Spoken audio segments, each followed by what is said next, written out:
नमस्कार दोस्तों, स्वागत है आप सभी का बेसिक शिक्षा के इस ऑनलाइन लर्निंग प्लेटफॉर्म में। बच्चों, इस लेक्चर में हम लोग बात करने वाले हैं आपके चैप्टर नंबर 1 इलेक्ट्रिक चार्ज और फील्ड के सारे इंपॉर्टेंट फार्मूले प्लस कॉन्सेप्ट। और इसके अलावा बच्चे जो आप लोग बोलते थे बार बार कि सर कैसे शॉर्ट नोट्स बनाए, सर क्या तरीका है शॉर्ट नोट्स बनाने का, तो हर एक चीज मैंने यहाँ पे आपको बना के दे दिया है बच्चे। और एक बात मैं आपको गारंटी देता हूं कि अगर आप इन सारे जितने भी मैंने फार्मूले इंपॉर्टेंट लिखे हैं, कॉन्सेप्ट लिखे हैं बच्चे, इतने सारी चीजों को पढ़ लेते हो तो आपको इसके अलावा चैप्टर में और कुछ भी पढ़ने की जरूरत नहीं है। मतलब एक ही लेक्चर के अंदर मात्र 20 मिनट के अंदर बच्चे सारे इंपॉर्टेंट फार्मूले, सारे इंपॉर्टेंट कॉन्सेप्ट आपको एक ही लेक्चर के अंदर मिल जाएगा।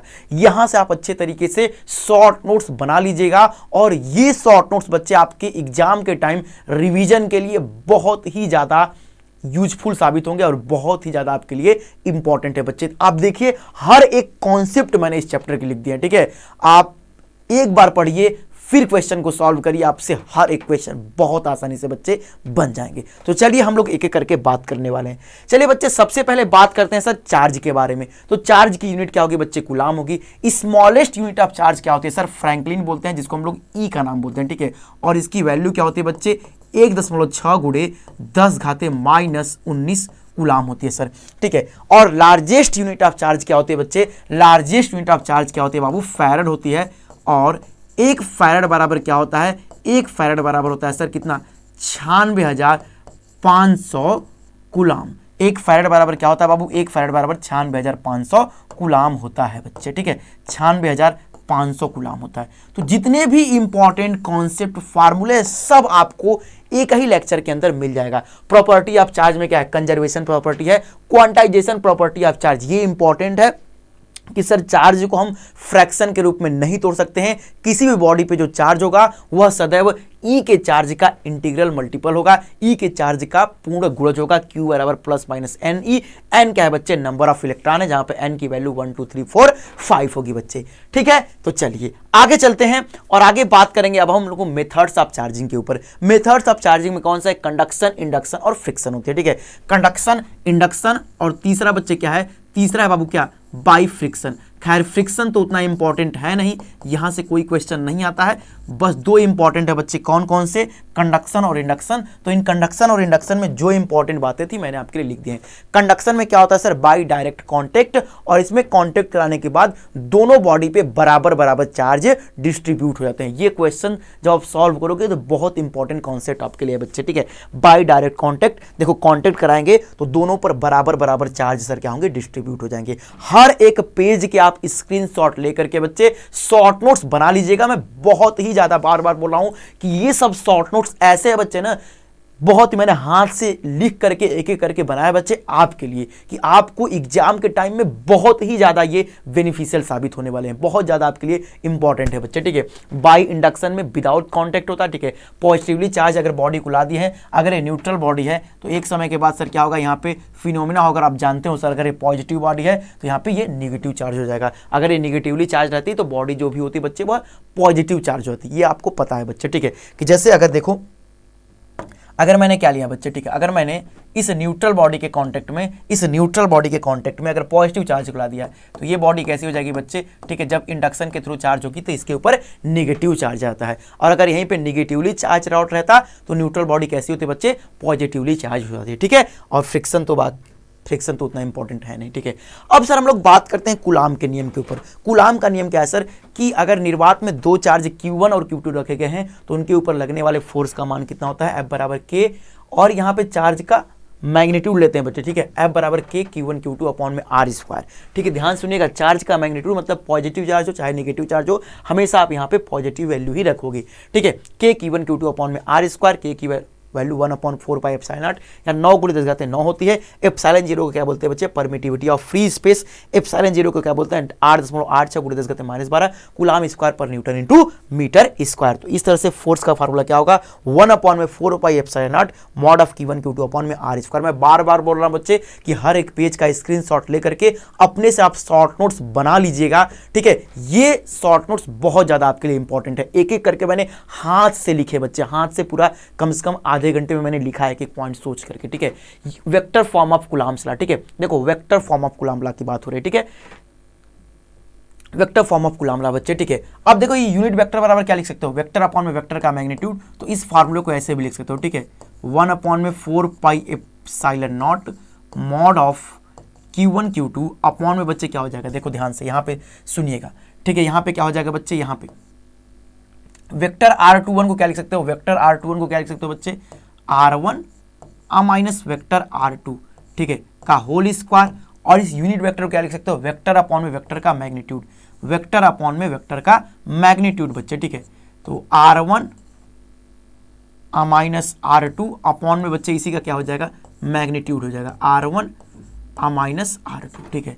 अब आगे इस फार्मूले को ऐसे भी आप लिख सकते हो, क्या, देखो 1 अपॉन में 4 pi epsilon not mod of Q1 Q2 upon में बच्चे देखो ये 2 पावर और 1 पावर कितना हो जाएगा, पावर 3 हो जाएगा, तो R1 माइनस R2 के पावर 3 हो जाएगा, और ये वेक्टर क्या हो जाएगा, वेक्टर R1 माइनस बच्चे क्या हो जाएगा, वेक्टर R2 हो जाएगा। ये ऐसे फार्मूला आप लिख सकते हो।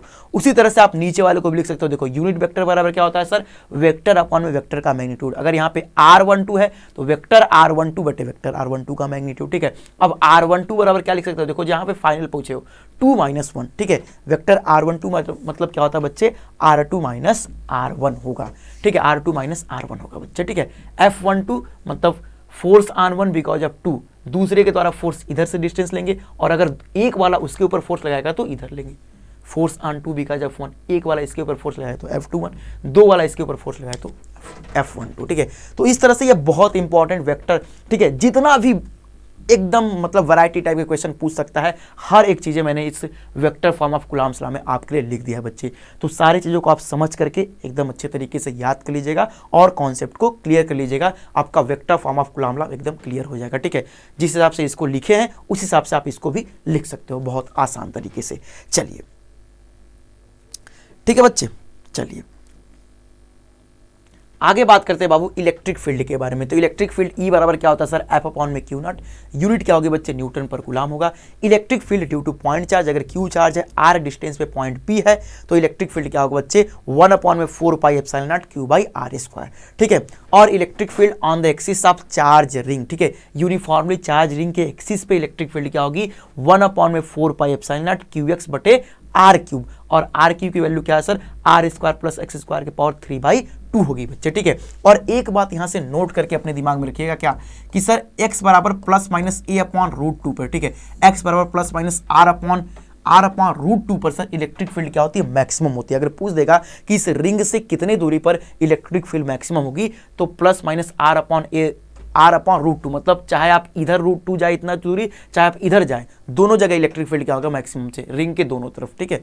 चलिए, और ये देखिए प्लस क्यू चार्ज की वजह से बाहर की तरफ इलेक्ट्रिक फील्ड, और नेगेटिव चार्ज की वजह से क्या होगी, अंदर की तरफ इलेक्ट्रिक फील्ड होगी। इलेक्ट्रिक फील्ड की यूनिट बच्चे क्या होगी, न्यूटन पर कूलम। देख रहे हो बच्चे, इतने शानदार तरीके से पूरा शॉर्ट नोट्स आपके लिए बना के मैं दे रहा हूं कि आपको एग्जाम टाइम में ये सब चीजें रिवीजन में बहुत ज्यादा बेनिफिशियल साबित होगी। देखो properties of electric field lines, ठीक है, ओरिजिनेट होती है पॉजिटिव चार्ज से, टर्मिनेट होती है नेगेटिव चार्ज के ऊपर, पॉजिटिव चार्ज की वजह से बाहर की तरफ, नेगेटिव चार्ज की वजह से अंदर की तरफ होती हैं। ये क्लोज लूप को फॉर्मेशन नहीं करती हैं। अगर इनके किसी भी बिंदु पर आप टेंजेंट ड्रा करो, स्पर्श रेखा खींचो, तो वह उस बिंदु पर सर इलेक्ट्रिक फील्ड की या नेट इलेक्ट्रिक फोर्स का डायरेक्शन देती हैं बच्चे, ठीक है। यह कभी भी एक दूसरे को काटती नहीं है। इसका कारण क्या है बच्चे, कि अगर वो एक दूसरे को काटती हैं तो उस बिंदु पर इलेक्ट्रिक फील्ड का 2 डायरेक्शन हो जाएगा, जो कि इम्पॉसिबल है बच्चे। जो मैग्नीट्यूड ऑफ चार्ज होगा, मतलब कि जिस चार्ज से जितना ज़्यादा फील्ड लाइंस निकल रही हैं, उस चार्ज का मैग्नीट्यूड, उस चार्ज का परिमाण उतना ही ज़्यादा होता है बच्चे, ठीक है। जिस चार्ज से जितना ज़्यादा फील्ड लाइंस निकल रही हैं, उस चार्ज का मैग्नीट्यूड, उस चार्ज का परिमाण उतना ही ज़्यादा होता है बच्चे, ठीक है। छठवें की बात करते हैं, जहां पे फील्ड लाइन सर एक दूसरे के पास पास होती हैं, वहां पर इलेक्ट्रिक फील्ड क्या होगा सर, मैक्सिमम होता है। और जहां पर सर इलेक्ट्रिक फील्ड लाइंस दूर दूर होती हैं, वहां पर इलेक्ट्रिक फील्ड, वहां उस पॉइंट पे इलेक्ट्रिक फील्ड मिनिमम होती है बच्चे, ठीक है। तो ये properties of electric field lines जो इंपॉर्टेंट प्रॉपर्टी है वो मैंने आपको लिख दिया है। अच्छे तरीके से शॉर्ट नोट्स इसका आप लोग बना लीजिएगा बच्चे, ठीक है। एकदम अच्छे हैंड राइटिंग में भी मैंने लिखा है, ठीक है। इसका PDF भी आपको टेलीग्राम पे या ऐप पे मिल जाएगा। इलेक्ट्रिक डाइपोल के बारे में बात करते हैं सर। दो इक्वल और अपोजिट चार्ज एक दूसरे से अगर स्मॉल डिस्टेंस पे रखे हो, ठीक है, दो इक्वल और अपोजिट चार्ज एक दूसरे से स्मॉल डिस्टेंस 12 पे रखे हो बच्चे, तो ये डाइपोल बनाते हैं। डाइपोल के लिए सर डिफाइंड क्वांटिटी क्या है, इलेक्ट्रिक डाइपोल मोमेंट, इसको हम पी से दिखाते हैं। ये बच्चे होता क्या है कि दोनों चार्जेस में से एक चार्ज का मैग्नीट्यूड और इनके बीच का डिस्टेंस, ठीक है, P बराबर क्या होगा बच्चे, P बराबर होता है क्या बाबू, Q इंटू 2L होता है, ठीक है, P बराबर क्या होगा, Q इंटू 2L होगा। यह कैसी क्वांटिटी बच्चे, यह एक यूनिट, यह एक सर वेक्टर क्वांटिटी हो जाएगी, ठीक है, क्या होगी बच्चे, यह एक वेक्टर क्वांटिटी हो जाएगी, ठीक है।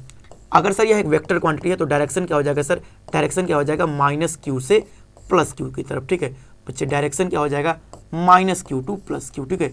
इसका डायरेक्शन क्या होगा बाबू, इसका डायरेक्शन सर हो जाएगा -Q से +Q की तरफ, ठीक है। यह एक वेक्टर क्वांटिटी है, इसका डायरेक्शन -Q से +Q हो जाएगा, ठीक है। Electric field due to dipole, dipole की वजह से इलेक्ट्रिक फील्ड की बात करते हैं। एक्सियल पोजीशन में इलेक्ट्रिक फील्ड क्या होगा, 1/4πε0 2p/r³ हो जाएगा। इक्वाटोरियल पोजीशन में क्या हो जाएगा, इक्वाटोरियल पोजीशन या फिर इसको बोलते हैं क्या, परपेंडिकुलर बाइसेक्टर की पोजीशन में 1/4πε0 p/r³, मतलब एक्सियल वाला सर क्या हो जाएगा 2 इंटू इक्वाटोरियल, ठीक है।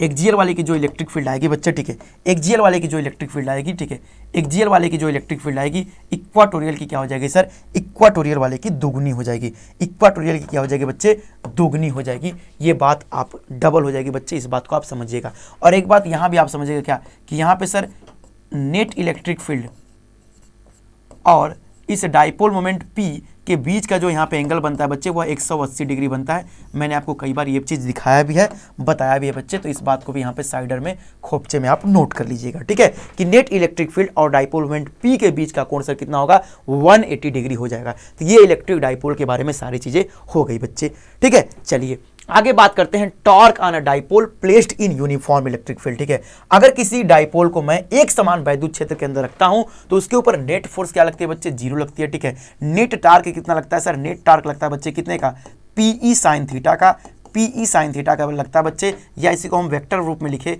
तो वेक्टर रूप में सर क्या हो जाएगा, P क्रॉस E का लगता है, P क्रॉस E का लगता है किस पे बच्चे, ये वेक्टर रूप में हो गया, ठीक है। तो ये हो गया टार्क के बारे में, ठीक है। किसी भी डाइपोल को अगर आप इलेक्ट्रिक फील्ड के अंदर रखते हो तो उसके ऊपर टार्क सर इतना हो जाएगा, ठीक है। अब बच्चे ये टार्क मैक्सिमम कब होगा, टार्क मैक्सिमम कब होगा, जब थीटा की वैल्यू कितना होगी, जब थीटा की वैल्यू 90 डिग्री, जब थीटा की वैल्यू बच्चे 90 डिग्री, तो टार्क मैक्सिमम और मैक्सिमम टार्क बच्चे P इंटू ई के क्या हो जाएगा सर, P इंटू ई के क्या हो जाएगा, बराबर हो जाएगा।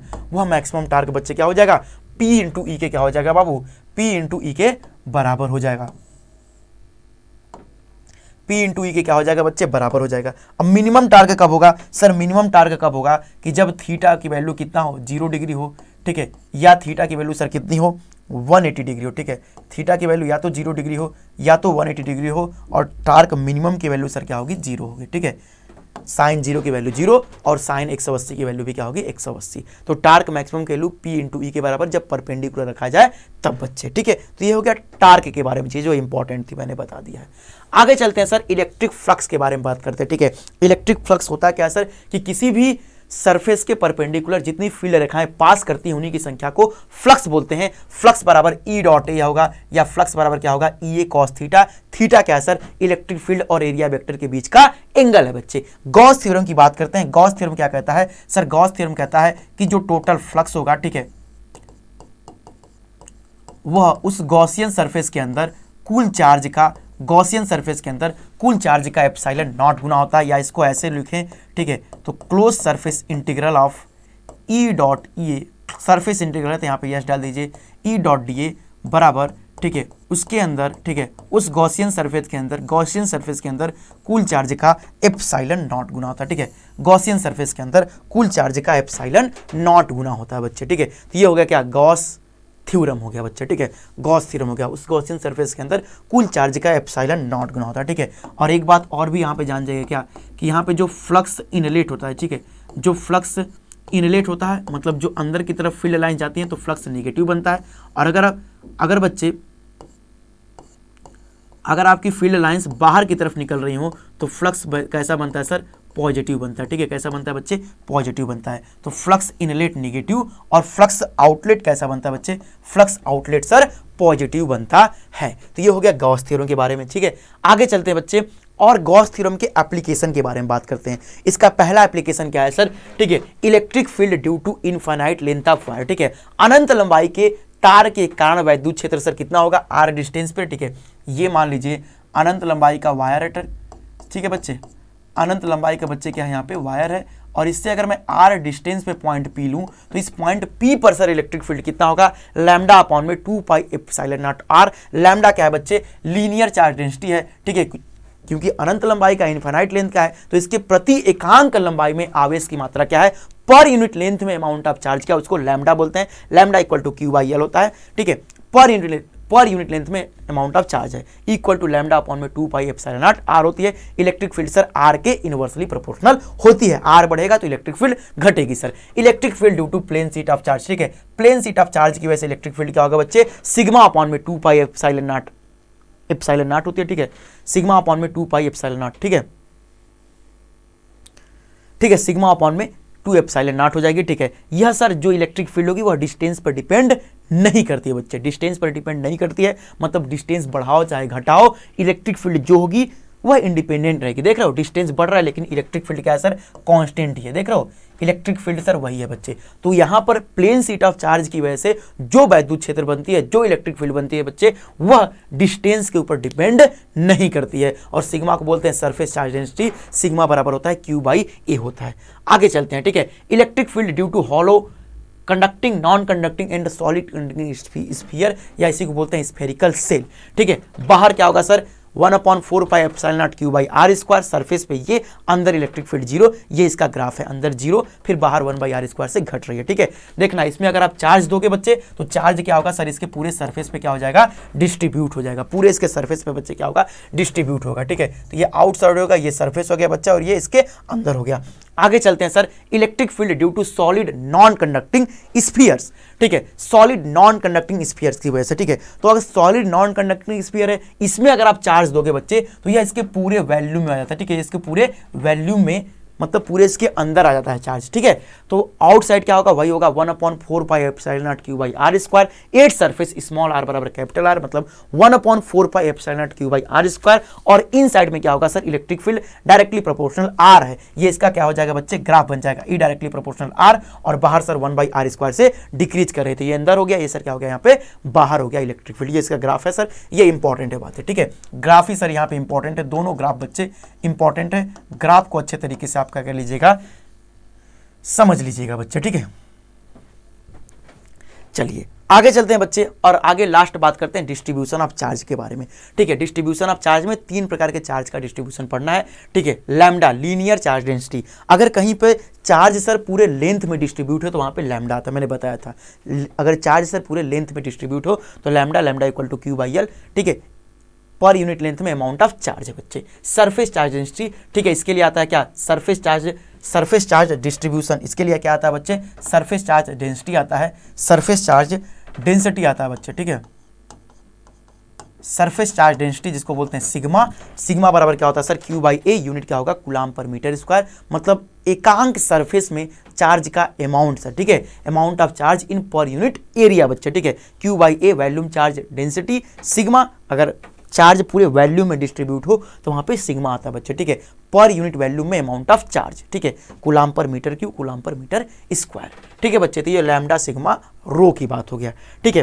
तो यहाँ पे जो है आपका इलेक्ट्रिक चार्ज और फील्ड में जितने इंपॉर्टेंट कॉन्सेप्ट थे कि बस बच्चे आप इतनी चीजों को अच्छे तरीके से पढ़ लीजिए, बाकी पूरे चैप्टर को आपको पढ़ने की जरूरत नहीं है, 20 मिनट के अंदर आपका पूरा चैप्टर तैयार हो जाएगा, क्योंकि आप देख सकते हो जितने इंपॉर्टेंट कॉन्सेप्ट थे, जितने इंपॉर्टेंट फार्मूले थे, सभी को मैंने अच्छे तरीके से बता दिया है, आपको समझा दिया। और एक बात मैं आपसे फिर रिक्वेस्ट करता हूं बच्चे कि आप हर एक पेज का स्क्रीनशॉट लेकर के शॉर्ट नोट्स बना लीजिएगा। आप बोलते थे सर ना कि शॉर्ट नोट्स कैसे बनाया जाएगा, तो हर एक चैप्टर का मैं इसी तरह आपको शॉर्ट नोट्स दूंगा, और आप शॉर्ट नोट्स बना करके फार्मूले को याद कर लीजिएगा और अच्छे से कॉन्सेप्ट को समझ लीजिएगा, ठीक है। एक कॉन्सेप्ट आपको समझने में दिक्कत आ रही होगी, थोड़ा सा मैं उसको समझा दे रहा हूं बच्चे, मैं जान रहा हूं क्या थोड़ा सा आपको vector form of coulomb law को समझने में दिक्कत आ रही होगी, तो उसको मैं थोड़ा सा समझा दे रहा हूं। क्या देखिए, यूनिट वेक्टर बराबर क्या होता है, देखो अगर आपको वेक्टर रूप में लिखना होगा तो देखो इतना चीज क्या बताता है, इतना चीज मैग्नीट्यूड बताया और ये यूनिट वेक्टर। यूनिट वेक्टर क्यों लिए बच्चे, क्योंकि यूनिट वेक्टर ही सर क्या बताता है, डायरेक्शन बताता है। तो इतना चीज तो मैग्नीट्यूड बता दिया, ये इतना यूनिट वेक्टर बता दिया। यूनिट वेक्टर बराबर क्या होता है सर, वेक्टर अपॉन में वेक्टर का मैग्नीट्यूड होता है, ठीक है। तो वेक्टर अपॉन में वेक्टर का मैग्नीट्यूड। अब R21 मतलब क्या है बच्चे, ठीक है। R21 मतलब देखो R21 की वैल्यू कैसे लिखते हो, final minus initial, final minus initial, तो R1 माइनस R2 लिखोगे। R21 की वैल्यू R1 माइनस R2 और इसी उसी का मैग्नीट्यूड। जैसे R21 क्या है सर, R21 मतलब क्या है बच्चे कि अगर आप 2 से 1 की तरफ डिस्टेंस मेजर की हो, 2 से 1 की तरफ, तो फाइनल किस पे पहुंचे हो, R21 फाइनल किस पे पहुंचे, 1 पे, तो R1 माइनस R2 कर देना, R1 माइनस R2। जैसे अगर 2 वाला 1 पे फोर्स लगा रहा है, 2 वाला 1 पे फोर्स लगा रहा है, 2 वाला 1 पे, तो फोर्स ऑन 1 बिकॉज ऑफ 2, तो 2 वाला 1 पे फोर्स लगा रहा है, तो फाइनल किस पे पहुंचे हो, R1 पे, तो R1 माइनस R2 का होल स्क्वायर हो जाएगा और इसी का यूनिट वेक्टर हो जाएगा। बस बच्चे, ठीक है, ये हो जाएगा, ठीक है। डायरेक्ट भी इसको आप समझ सकते हो कि 2 वाला 1 पे फोर्स लगाया है, तो देखो फाइनल किस पे पहुंचे, 1 पे, तो R1 माइनस R2 की पावर 3 और यहाँ पे वेक्टर R12 हो जाएगा, ठीक है। उसी तरह से अगर यहां पे लिखना होगा, अगर आपको लिखना होगा फोर्स ऑन 2 बिकॉज ऑफ 1, तो फाइनल किस पे पहुंचे, 2 पे, फाइनल किस पे पहुंचे बच्चे, 2 पे पहुंचे हो, तो इसको ऐसे लिख सकते हो क्या, अगर डायरेक्ट आपको बताओ 1 अपॉन में 4 पाई एप्सिलॉन नॉट, ठीक है, 1 अपॉन में 4 पाई एप्सिलॉन नॉट, ठीक है, 1 अपॉन में 4 pi epsilon not Q1 Q2 upon में यहां पे क्या लिखोगे बच्चे, यहां पे क्या लिखोगे, देखो फाइनल किस पे पहुंचे हो, फाइनल किस पे पहुंचे हो बच्चे, फोर्स ऑन 2 बिकॉज ऑफ 1, तो क्या फाइनल किस पे पहुंचे, 2 पे, तो R2 माइनस R1 के पावर 3 और ये इसी का क्या लेंगे बच्चे, ये इसी का क्या लेंगे सर, वेक्टर लेंगे, ठीक है। तो ये देखो ऐसे आप लिख सकते हो बहुत आसानी से चीज़ों को, ऐसे आप बहुत आसानी से क्या लिख सकते हो, चीज़ों को बहुत आसानी से लिख सकते हो बाबू, ठीक है। तो ये हो गया vector form of coulomb law के बारे में, ठीक है। बाकी देखो हर एक चीज़ें मैंने एकदम अच्छे तरीके से आपको शानदार तरीके से लिख दिया है बच्चे, ठीक है। यहाँ से आप नोट करोगे इंपॉर्टेंट फार्मूले, कॉन्सेप्ट, देखो सब चीज़ें आपको सामने एक एक करके आ जाएंगी। हर एक पेज का स्क्रीनशॉट लेकर के बच्चे, हर एक पेज का स्क्रीनशॉट लेकर के आप नोट्स बना लीजिएगा और ये नोट आपको PDF फॉर्म में टेलीग्राम पे मिल जाएगा या फिर ऐप पे जो है अवेलेबल करा दिया जाएगा बच्चे, ठीक है। तो चलिए आज के लिए बस इतना ही, मिलते हैं फिर नेक्स्ट क्लास में, तब तक के लिए खुश रहिए, मस्त रहिए बच्चे और अच्छे तरीके से पढ़ाई करते रहिए। और पर डे 8 बजे बच्चे फिजिक्स के 500 MCQ की क्लास स्टार्ट होती है। कितने बजे बच्चे, 8 बजे। तो पर डे सब लोग बच्चे, चाहे कोई भी किसी को कुछ भी काम हो, लेकिन 8 बजे बच्चे आपको जुड़ जाना है बेसिक शिक्षा यूट्यूब चैनल पे। यहाँ पे फिजिक्स के आपको 500 मोस्ट एक्सपेक्टेड MCQ की क्लास स्टार्ट हो गई बच्चे। वहां से आपका प्रैक्टिस और रिवीजन बाबू अच्छे तरीके से होगा और प्रैक्टिस और रिवीजन जितना ज्यादा अच्छे तरीके से करोगे उतना ही कम आप माइनस मार्किंग वहां पे करोगे बच्चे। तो इसलिए प्रैक्टिस और रिवीजन पे ज्यादा फोकस करो। 20 मिनट के अंदर चैप्टर को कंप्लीट करो और उसके बाद प्रैक्टिस और रिवीजन करो। इस वाली क्लास में 8 बजे, रात को 8 बजे चलती है, शाम में 8 बजे चलती है फिजिक्स की 500 मोस्ट एक्सपेक्टेड MCQ वाली क्लास में बच्चे, ठीक है। तो बस इतना ही, मिलते हैं नेक्स्ट क्लास में, तब तक के लिए खुश रहिए, मस्त रहिए, अच्छे तरीके से पढ़ाई करते रहिए बच्चे। धन्यवाद।